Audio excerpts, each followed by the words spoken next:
Why do some people not finish high school and vocational school for welding? Well, here could be the reason why. I was kicked out of high school illegally by the principal of Liberal High School in Liberal, Kansas. His name is Mr. Masteller. Why? Well, Kansas, windy, right? Wind blowing. All the time they're always putting signs on the window. Do not use these doors because the wind's blowing. It breaks the windows. A lot of other kids had used the doors and the windows had gotten broken. On this particular day, I was standing inside the door and a girlfriend of mine told me that we was breaking up. Well, I was on my way to class. The bell was about to ring. She needed to get to her class. I said, okay, we'll talk about it later. I got to get to class.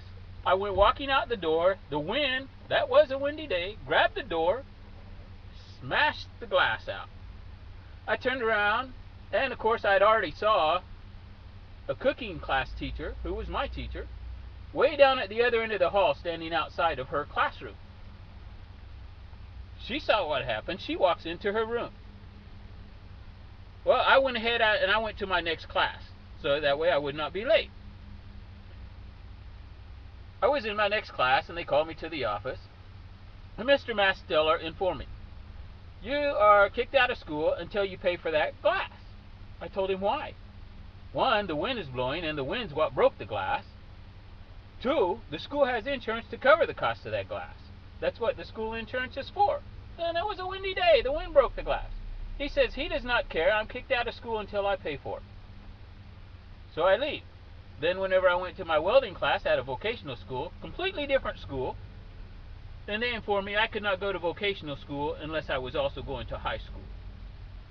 Okay, so that ended all that. Why should I pay for the glass? I wasn't the one who was wrong. Now, why would Mr. Masteller, the school principal, behave like that? Several reasons. He was into drugs, illegal drugs.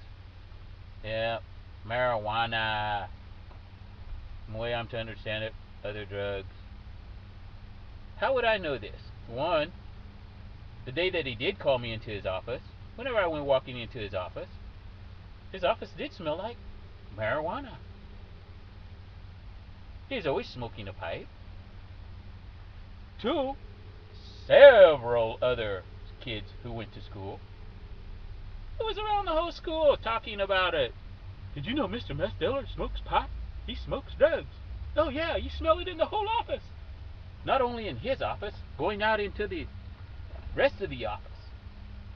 Yeah, they say, you walk in there, you smell pot. Okay. Nobody says anything. Mr. Masteller, the school principal, does drugs. Okay, so he doesn't like me, I would take it. Other reasons possibly why. His children are into drugs. His daughter, she went to school about the same time I did. She was into all kinds of drugs and drinking, and from what other people would talk about, sex. Sex with lots of people, everybody, anybody. Okay. Another reason. His daughter, all drunk and intoxicated, driving down the street, wrecks into a car, smashes that car into another car. It happens to be somebody that I know. Maybe that's another reason why he didn't like me. Oh, his daughter got in trouble for being all drunk and all drugs and all that, and wrecking and smashing up a couple cars, and you just happen to be a person there, who knows the other person who she wrecked into. So I don't like you either, You got my daughter in trouble. I mean, that may not have anything to do with it, but who knows? Maybe so. So he kicked me out of school all illegally, and so you could probably check on that. Maybe some of the other kids who went to school that time would still tell you, oh yeah, druggy Mr. Masteller. Ooh. And then there's the thing about, you could maybe report this to child services. I don't know of him being out to have sex with little kids and children. Now, he was a football coach. not only supposedly at the high school, I think, but also in Little League. Uh, little junior high, 6th graders, 7th graders, stuff like that. Now, several of the people who he coached in football said, wow, you got to watch out for him because whenever he's training you for football, he'll try to stick his finger up the crack of your asshole. What? Yeah, he'll be telling you to run and then he'll come up behind you and he'll shove his finger or his thumb up the crack of your asshole in your rear and be saying, run, run, run, shoving his finger up the crack of your butthole. Now this is a school principal, a football coach. I suppose he's maybe retired by now. Who knows? Maybe his relation's doing that kind of things now, you know? I mean, they pass it on. But anyway, okay, so that would be a reason why somebody wouldn't finish high school. Being slandered, lied about, kicked out all illegally, huh? Yeah, well, that's just the way it is. It's really amazing the way those school teachers are, and you know, believe it or not, I see school teachers like that around here too. Oh yeah, and you know, even some of them sell drugs. Yeah, right here where I'm at right now today, I've known school teachers, they and their husbands being to selling drugs, cocaine, all this type of stuff.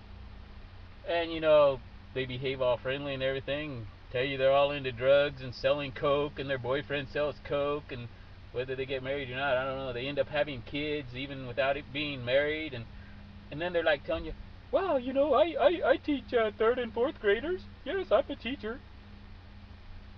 You know, that's really amazing, but it does not do any good whenever I tell the law departments on that stuff. You know why? Because I've been threatened by the USA government, city, state, federal law departments, and the law-breaking people who do all those drugs and drug selling, not to tell on any of them. Yep. Ever since I was a little child, been attacked by them, beat up by them, hit by them, stolen from them constantly all my life. And then here, you know, several years or so ago, they said, go ahead, tell, we don't care. Tell it ain't everybody, nothing's going to be done about it as far as we're concerned, and so what if it is, you know? You know what? To this day, there has still not been anything done about it. I have told on many of these people before several times throughout my life, you know what the law department does about these other lawbreakers? Nothing. Why? Because the law departments are doing all the law breaking. The law department is behind the law breaking whenever it comes to them doing the law breaking against me, and their lawbreakers doing the law breaking against me. And they could be doing that to any and all of you too. Now, you know, it's really sad to know that I went through that all throughout my life as a little child, all growing up. I'm still putting up with it to this day. And you're thinking I'm just saying because these law department and these law-breaking people are doing law-breaking against me constantly? No. They're doing the law-breaking against other innocent little children. Now, they're also doing law-breaking against other people, too. I saw businesses broken into. You know what? I've got on the phone. Ever since they told me go ahead and tell, they don't care. It don't matter. But they was right about one thing. Nothing's going to be done about it. I have got on the phone whenever I saw a business broken into. Person hauling stuff out, stealing from the business. Called the local law department. And the law department showed up, 4 or 5 cops. Caught the person stealing stuff. And believe it or not, they let the person go. You know what the person did? He had hidden a lot of stuff about 2 or 3 businesses down. And I'd even told him that on the phone. The law department didn't care. They didn't go to get it. Right after the law department left, he went and got that stuff and went on his merry way. Came back the very next day and did the same thing all over again. Law department doesn't do something. You know why? They knew it was me calling on the phone. You know how they know? They asked for my name. Number 2, they always say stuff like, "Hi, you got an accent. Your voice, I can tell you anywhere." Oh well, 10 minutes is up on this video.